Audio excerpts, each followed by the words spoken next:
उसके पहले आप पुरुष पढ़े थे, और परम पुरुष, मध्यम पुरुष, उत्तम पुरुष। यानी कहने वाला उत्तम पुरुष, मध्यम जिससे बतलाता है मैं तुमकी चर्चा जहाँ न होगा, प्रथम पुरुष कह लेता है। यानी यह बदति सा उत्तम पुरुष, यानी जो बोलता है वो तुम, जैसे अहम, आवाम, वयम, अहम मन मैं, हम दोनों, हम सब, ये जो है उत्तम पुरुष। मध्यम पुरुष में तुम, युवाम, यूयम, और प्रथम पुरुष में सह तव ते, ये आप पढ़ चुके। अब इसके बाद आता है वचन। कुल 3 वचन का विशेष महत्व है।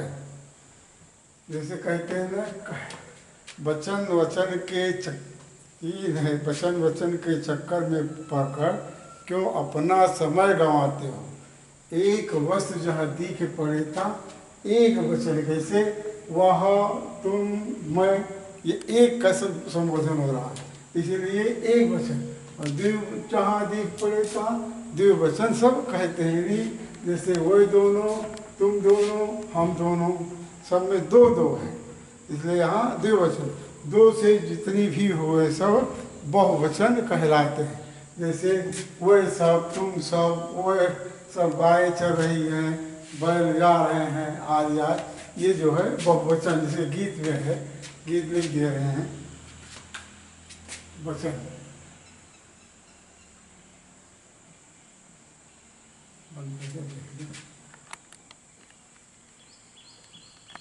हाँ देखिए, वचन में वचन कुल 3 होते हैं, एक वचन, द्विवचन, बहुवचन, ये 3 हैं। उसी को कविता कहते हैं, वचन वचन के चक्कर में पड़कर क्यों अपना समय गंवाते हो। एक वस्तु जहाँ दिख पड़े वहाँ एक वचन सब कहते हैं। 2 वस्तु जहाँ समझ पड़े द्विवचन ही कहलाते हैं। 2 से जितनी समझ पड़े सब बहुवचन लिख देते हैं। यानी ये कविता के रूप में है कि जहाँ पर भी वचन का संदेह हो, तुरंत गिनना चाहिए कि वहाँ पर कितनी वस्तुएं हैं। यदि एक है तो एक ही वचन होगा, और 2 है तो 2 ही वचन, और 2 से अधिक है तो बहुवचन ले जाता है। एक पर ना एक से अधिक हो, ना एक से अधिक कम, तो हमेशा द्विवचन कहते हैं। और उसमें भी, पुरुष में भी है, जो उत्तम पुरुष के समीप होगा वो मध्यम पुरुष होगा, और जो उत्तम और मध्यम से दूर होगा वो प्रथम पुरुष कहलाएगा। ये पुरुष की पहचान, इसको लिख लीजिए कॉपी में। फिर उसके बाद आगे हम सब चलेंगे पुल्लिंग में, इसको लिख लें, तब इसके बाद जो है लिंग, क्योंकि ये स्मरण हो जाने पर, क्योंकि बड़ी बड़ी इंटर में भी 2 वाक्य शुद्ध करने के लिए हिंदी में आता है, इसलिए ये याद होना परम आवश्यक है। हाँ, अब देखिए, पुरुष वचन ये 2 हो गया। हमारे कुल 3 पुरुष होते हैं, 3 वचन भी हैं, और लिंग भी 3 होता है। लिंग माने पहचान, तो लिंग चिन्ह के पीछे, लिंग चिन्ह को 3 ही कहते हैं। इसके विभाग में क्यों फंसते हो, दीर्घ आयु को अंत में ले जाओ, इससे लिंग झट कह लिखते हैं। हर्ष अ ई उ जहाँ समझ मिले तो लिंग हिता कहते हैं। इन दोनों से जो कुछ बचते नपुंसक की श्रेणी में आते हैं। यानी जो इन दोनों से बचेगा वो नपुंसक है। जैसे जिसके अंत में आ की मात्रा होगी, दीर्घ दीर्घ ई की मात्रा होगी, ओ की वजह से नदी, बालिका और वधू। जैसे आ का उदाहरण आप देखें, हो जाएगा आ का बालिका, और ई का हो जाएगा जैसे नदी, और ऊ का उदाहरण वधू। ये दीर्घ मात्रा है। दीर्घ का मतलब ये होगा स्त्रीलिंग में आएगा।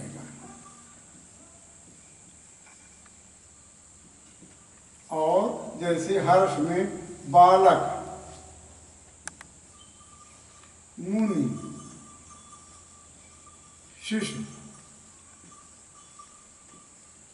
ये जो है आ जाएगा पुल्लिंग में आ जाएगा। और इन दोनों से जो कुछ बचते कोई नपुंसक, जैसे फलम, जलम, पुस्तकम, पुस्तकम पुस्तके पुस्तकम आदि जो है ये सब नपुंसक में आते हैं। माने जिसके अंत में न हर्ष मात्रा हो न दीर्घ मात्रा हो, वो ये सब नपुंसक में आते हैं। इसलिए कविता के रूप में है लिंग चिन्ह को तीर ही कहते, इसके विवाद में क्यों फंसते हो, आपको होना चाहिए ना, क्यों फंसते हो। दीर्घ आ ई उ अंत मिले जहाँ स्त्रीलिंग छठ लिखते हैं, हरस आ ई उ जहाँ समझ मिले पुल्लिंग ही तहाँ कहते हैं। इन दोनों से जो कुछ बचते नपुंसक की श्रेणी में जाते हैं। अब इसको लिख लीजिए तो आपका पुरुष, वचन और लिंग ये तीनों पूरा हो जाए। ये शुद्धि होने पर ही वाक्य शुद्ध कहा कि मुख्य है वाक्य, पढ़ना लिखने के साथ साथ व्याकरण बिना वाणी, बिना व्याकरण के वाणी शुद्ध नहीं होती है। इसलिए इसको याद करना और समझना आवश्यक है। कॉपी में इसको लिख लेंगे तो ये धीरे धीरे आपके अभ्यास में आ जाएगा।